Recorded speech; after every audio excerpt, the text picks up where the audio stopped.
मैं सच्ची कहानियां सुनाना पसंद करता हूँ, झूठ बोलने से बचता हूँ। मैं आपको 3-4 छोटी छोटी कहानियां सुना रहा हूँ। ये सारी कहानियां सच्ची हैं, 1-1% सच्ची है। पर मैं किसी का नाम नहीं लूंगा, जिनकी कहानी है उनका नाम नहीं लूंगा, उनकी प्राइवेसी का मामला है। पर हाँ, सच्ची कहानियां हैं। अच्छी बात है कि इन कहानियों के किरदार हम लोग नहीं बने, ईश्वर करे हम कभी ना बने, लेकिन कहानियां सच्ची हैं। जब मैं दिल्ली आया था 1990 में, मैं हरियाणा के एक शहर से, भिवानी से दिल्ली आया था पढ़ने के लिए। मेरे ड्रीम कॉलेज में हंसराज भी एक था, पर मेरा संयुक्त से मेरा एडमिशन जाकिर हुसैन में हुआ। मेरे अंक ठीक थे, यहाँ हो सकता था, पर मैं तो नई दिल्ली स्टेशन पे उतरा, बाहर निकला, पता लगा वहीं एक कॉलेज है, वहीं एडमिशन ले लिया मैंने। तो लोगों ने कहा कि यार कैंपस बड़ा अच्छा होता है। मैंने, अरे क्या फ़र्क पड़ता है, कॉलेज कॉलेज होता है, छड्डो, यही छड्डो में सिखाने आया हूँ आप लोगों को। ठीक है, स्टेशन से निकले वही कॉलेज है, मैंने घर जाना होगा तो आराम से कॉलेज से निकल जाएंगे, क्या रखा है कैंपस में। पर मेरा एक दोस्त जो मेरे साथ ही आया था उसी शहर से, उसने एडमिशन हंसराज कॉलेज में लिया। मैं और वो स्कूल के डिबेटर्स थे, डिबेटिंग में हम लोग स्कूल टाइम से काफ़ी एक्टिव थे। डीयू में आए तो यहाँ भी एक्टिव रहे। डीयू में मैंने करीब 5 साल डिबेटिंग की और मेरा ख्याल है कि लगभग 300-400 डिबेट्स मैंने जीती होंगी डीयू में, कुछ हरी भी होंगी, लेकिन मैंने खूब डिबेट, वो मेरा दरअसल दाना पानी था, रोजी रोटी मेरी वही थी कॉलेज के दिनों में। घर से पैसे मैं लेता नहीं था, मिलते भी नहीं थे, लेना क्या था, मतलब ऐसी स्थिति भी नहीं थी उस समय मेरे घर में कि मिल सके। तो डिबेटिंग मेरा रोजगार था, एम्प्लॉयमेंट था मेरा, उससे काम चल जाता था आराम से। उसका भी चल जाता था, वो हंसराज से था, मैं जाकिर हुसैन से था। हम खूब डिबेट्स में मिलते थे। अक्सर ट्रॉफी या तो हम जीतते थे या वो जीतता था, कोई भी जीते रूम पे ही आती थी, क्योंकि हम रूममेट्स थे, एक साथ ही रहते थे। वो मुझसे योग्यताओं के मामले में 21 था, बल्कि अगर वो 21 था तो मैं 15 ही रहा हूँगा या 12 रहा हूँगा, 22 या 21 तो नहीं रहा हूँगा, मुझसे बेहतर था योग्यताओं में, बड़ा अच्छा व्यक्ति था। ग्रेजुएशन के बाद मैंने एमए हिंदी साहित्य में एडमिशन लिया, जबकि बीए ऑनर्स हिस्ट्री में किया था मैंने। उसने तय किया कि वो कुछ और करेगा, प्रोफेशनल कोर्स करेगा, नौकरी करेगा, तो वो चला गया दिल्ली से। मैं दिल्ली में रहा। फिर मैं एमए के बाद तैयारी करने लगा यूपीएससी की। तब तक मैं यूजीसी जेआरएफ कर चुका था। पहला अटेम्प्ट दिया, प्रीलिम्स हो गया। मेंस मेरा 96 के मेंस की बात कर रहा हूँ, मेंस शुरू होने वाला था, 2 दिन रह गए थे। करीब 10 दिन पहले वो मेरे पास आया हुआ था दिल्ली में, मिलजुल के अच्छे से बात करके गया था। उन दिनों उसका एक प्रेम संबंध कहीं हमारी ही एक मित्र के साथ चल रहा था। हम सब दोस्त थे, तो उनमें से 2 लोगों का आपस में एक अफेयर था। मुझे नहीं पता क्या हुआ, लेकिन मेरे मेन एग्जाम से 2 दिन पहले रात को 12 बजे एक फ़ोन आया और ये बताया गया कि मेरे दोस्त ने फंदा लगा के अपनी जीवन लीला समाप्त कर ली है। वो दिल्ली से दूर था कहीं, और जिस व्यक्ति के बारे में मेरी राय ये थी कि उतना जीवट वाला व्यक्ति कोई हो नहीं सकता, जो जिंदगी से हार सकता ही नहीं, जिसके होने से कई लोग हमेशा जीता हुआ महसूस करते हैं, वो चुपचाप एक बंद कमरे में जिंदगी से हार गया। मैं आज तक नहीं समझ पाया कि ऐसा कैसे हुआ। बाद में टटोला, उसके पेरेंट्स से बात हुई, भाई से बात हुई, उन्होंने उसकी याद में एक सोशल वर्क शुरू किया ताकि किसी और बच्चे को ऐसा न करना पड़े। तो जो हल्का हल्का अनुमान हुआ वो है कि शायद कुछ ऐसा था रिलेशनशिप में जो नहीं संभल पाया था, और रिश्ता टूट ना जाए इसका दबाव बहुत ज्यादा था, और वो दबाव झेल नहीं पाया।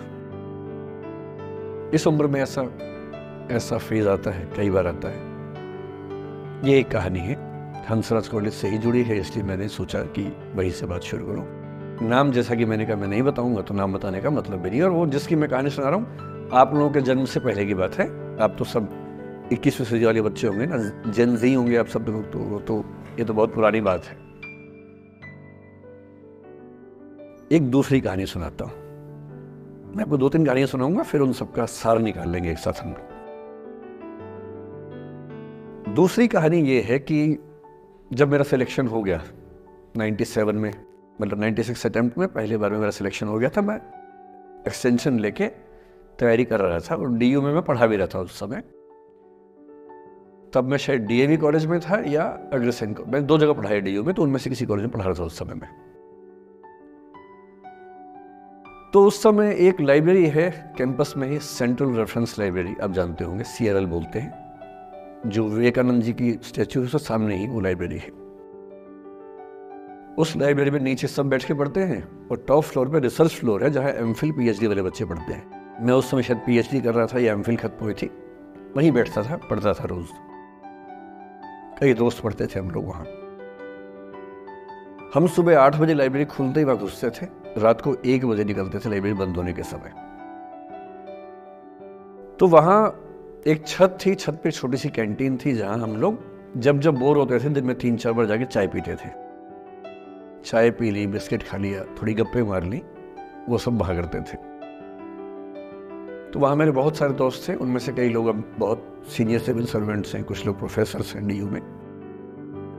2 बच्चे थे मुझसे जूनियर, 3-4 साल जूनियर थे, बड़े प्यारे बच्चे थे। मुझे उस समय तक पढ़ाई लिखाई का शौक अच्छा खासा हो गया था, तो वो रोज मेरे साथ बैठते थे केवल बात करने के लिए। किसी मुद्दे पर बहस करनी है तो बहस होती थी, समझते थे। फिर मुझे पता लगा कि वो दोनों रिलेशनशिप में हैं, रिश्ते में हैं। दोनों ने शादी भी कर ली। उनकी योजना डीयू में पढ़ाने की थी या सिविल सर्विस की भी थी, शायद पता नहीं। मेरा इंटरेक्शन बहुत ज़्यादा उसके बाद रहा नहीं उनसे, क्योंकि मैं सर्विस में चला गया था। इतने जिज्ञासु बच्चे थे दोनों, इतने जिज्ञासु कि उनसे मिलकर तबीयत खुश हो जाती थी कि हर चीज़ जानने का मन करता था उनका, हर विषय पढ़ने का मन करता था। एकदम जीवन से भरे हुए बच्चे, आंखों में चमक ऐसे। फिर दोनों की शादी हुई तो मैं शादी में जा नहीं पाया, क्योंकि मेरा रिश्ता सिर्फ लाइब्रेरी में 1 घंटा गप मारने वाला था, उससे ज्यादा था नहीं रिश्ता उनके साथ। फिर सुनता रहता था कि मैं सब बढ़िया चल रहे, पढ़ाई कर रहे हैं, तैयारी कर रहे हैं। इंटरकास्ट मैरिज की उन लोगों ने, खूब हंगामा हुआ, दोनों घर में तलवारें खींच गई, किसी तरह से तलवारें संभाली गई, मैनेज हुआ, दोनों साथ रहने लगे। और फिर 3-4 साल के बाद एक दिन मैंने खबर सुनी कि उस बच्ची ने फंदा लगा के जीवन लीला समाप्त कर ली। ये बात भी दिल्ली विश्वविद्यालय की, ये उस दौर के सब लोग इस कहानी को जानते हैं।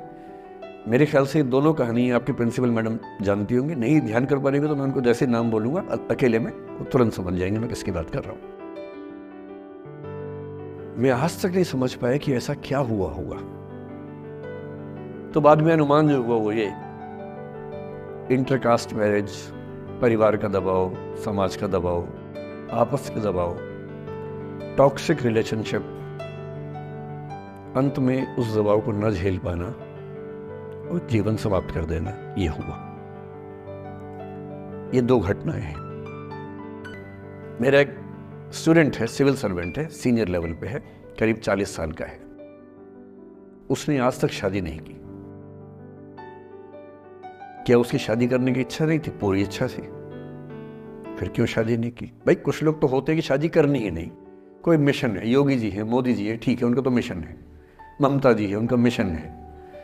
पर जिसका जीवन में ऐसा कोई मिशन नहीं है और जिसको प्रेम करने का मन भी करता हो, वो तो शादी करता है आमतौर पे। उसने शादी क्यों नहीं की जानते हैं? जब वो 25-26 की उम्र में था, जब वो मेरा विद्यार्थी भी था, एक दिन मेरे पास आके बोला कि सर एक बात करना चाहता हूँ। मुझसे मेरे स्टूडेंट्स ऐसी बातें खूब करते हैं पर्सनली आके, अब तो मैं टाइम कम दे पाता हूँ, पहले तो ये सब होता रहता था क्लास के अलावा। एकदम रोता हुआ आया, आंखों में आंसू भरे हुए बहुत सारे। अरे क्या हो गया भाई? तो फिर उसने किसी का नाम बताया कि सर वो ही मेरी स्टूडेंट थी, कि सर उसके साथ रिलेशनशिप थी, उसने धोखा दिया है मुझे। अच्छा, धोखा देने वाली कहानियां मुझे बहुत अपील नहीं करती। मेरा मानना है कि दोनों पक्षों की गलतियां होती हैं। आप केवल अपने पर्सपेक्टिव से सोच के धोखा करते रहते हैं, ऐसा थोड़ा ना होता है भाई। कुछ तो मजबूरियां रही होंगी, कोई यूं ही बेवफा नहीं होता, कुछ तो वजह होगी ना। आप थोड़ा उसकी वजह, उसका भी तो उसकी कहानी भी तो सुनी। और मैं जब जब दोनों कहानियां सुनता हूं मुझे लगता है कि मामला ग्रे है, आप किसी एक पे उंगली उठा ही नहीं सकते कि इसने ऐसा किया। दोनों की गलतियां होती हैं, ऐसा थोड़ा ना कि एक की होती है। बहरहाल इन भाई साहब को ऐसा लगा कि धोखा हो गया उनके साथ, तो मैंने कहा चलो कोई बात नहीं यार, हो गया तो हो गया, तू नहीं कोई और सही, ऐसा क्या है। इतनी बड़ी दुनिया है, 8 अरब की आबादी अब है, उस समय भी 6-7 अरब तो थी। मैंने कहा 3.5 अरब 350 करोड़ में कोई तो होगी तुम्हारे लिए, ऐसा क्या है, कोई और देखेंगे। पर वो थोड़ा ज्यादा सेंटिमेंटल था उस समय। धीरे धीरे पता नहीं उसके मन में क्या बैठ गया, उसके मन में ये बैठा कि दुनिया की सारी लड़कियां धोखेबाज होती हैं। ऐसे मूर्खों की कमी नहीं है दुनिया में, ऐसे बहुत मूर्ख हैं। दर्शन की दुनिया में इसे अवैध सामान्यीकरण कहते हैं, इलिसिट जनरलाइजेशन। इसका मतलब बहुत छोटे सैंपल के बेस पे ये समझ लेना कि ये थियरी पूरे ब्रह्मांड में लागू होती है। एक लड़की ने धोखा दिया, मान लीजिए धोखा दिया, धोखा इसने दिया कि उसने दिया कि किसी ने दिया, जो भी कहानी हो, एक सैंपल से ये मान लेना कि सब ऐसे होते हैं। और उसके बाद से उसने कम से कम 10 बार कोशिश की, 10 लोगों से मिला, बातचीत की शादी के लिए। डेटिंग तो क्या करेगा 40 की उम्र में, लेकिन हाँ बातचीत करके देखा कि शायद रुचियां मिल जाएं, स्वभाव मिल जाए तो शादी के बारे में सोचें। हर बार 3-4-5 मीटिंग के बाद वापस हट जाता है। अब तो मैंने पूछना बंद कर दिया है। जब तक मैं पूछता था, बोलता था कि सर 3-4 मीटिंग के बाद लगता है कि ये भी वैसी ही है। मैंने कहा भूल जाओ भाई, उससे भूल जाओ, बात खत्म हो गई। उसके बच्चे घूम रहे हैं आजकल स्कूल में, अब तुम कम से कम शादी तो कर लो। वो भाई साहब आज तक अकेले हैं और अब तो बाजार में मूल्य भी कम हो गया उनका, अब विकल्प भी ज़्यादा नहीं मिलते हैं। अब जो विकल्प मिल रहे हैं वहाँ उसकी रुचि और कम हो गई है, तो पूरी संभावना है कि वो जीवन अकेले ही गुजरेगा अब उसका। एक अंतिम एग्जाम्पल देके फिर मैं निष्कर्ष की तरफ बढ़ूंगा। मैं एक आईएएस ऑफिसर को जानता हूं, 2 आईपीएस को जानता हूं, बहुत योग्य लोग, देश के सबसे अच्छे संस्थाओं से पढ़े हुए लोग, प्रॉपर आईएएस प्रॉपर आईपीएस में नौकरी करने वाले लोग, और इन तीनों ने अपना जीवन समाप्त कर लिया नौकरी में रहते हुए। क्यों? क्योंकि नौकरी और घरेलू जो दुविधाएं थी उनको झेल नहीं पा रहे थे, ना झेल पा रहे थे, ना भूल पा रहे थे, लेट गो नहीं कर पाए तो गिव अप कर दिया। और इसलिए मुझे अक्सर लगता है कि जितनी चीजें हम सिखाते हैं बच्चों को, हिस्ट्री, इकोनॉमिक्स, लिटरेचर, वो सब ठीक है, उनका भी महत्व है। शायद उससे ज्यादा महत्व इस चीज का है कि ये समझे कि अपने इमोशंस को कैसे मैनेज करना है। जब जीवन में ऐसा लगे कि सब खत्म हो गया है, जब जीवन में लगे कि बहुत टॉक्सिक किस्म की लाइफ हो गई है, उससे बाहर कैसे निकलें, शायद ये सबसे महत्वपूर्ण लेसन होता है जो हम सबको सीखना चाहिए। मैंने कहीं से सीखा नहीं है, ना मैंने ऐसी किताबें पढ़ी हैं, हालांकि मैंने 2 किताबें मंगवाई हैं पिछले हफ्ते, पढ़ी नहीं है अभी तक, तो मैं किताबों के बेस पे नहीं जानता कैसे सीखते हैं, लेकिन जिंदगी से तुम सीख सकते हैं। इन कहानियों का सबका एक ही सार है,